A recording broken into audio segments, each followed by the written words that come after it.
আজ ঐতিহাসিক জুলাই শহীদ দিবস।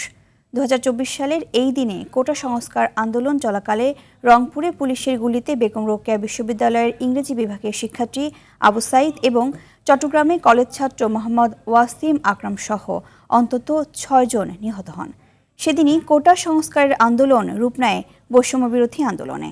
পরে এক দফা সরকার বিরোধী গণ আন্দোলনের মুখে ৫ আগস্ট দেশ ছেড়ে পালিয়ে যান তৎকালীন প্রধানমন্ত্রী শেখ হাসিনা। শহীদদের প্রতি শ্রদ্ধা, শোক ও কৃতজ্ঞতা জানানো এবং গণতন্ত্রকে প্রাতিষ্ঠানিক রূপ দেওয়ার অঙ্গীকারের মধ্য দিয়ে সারা দেশে দিবসটি পালিত হচ্ছে। এ উপলক্ষে রাষ্ট্রপতি মোহাম্মদ শাহাবুদ্দিন ও প্রধানমন্ত্রী তারেক রহমান পৃথক বাণী দিয়েছেন।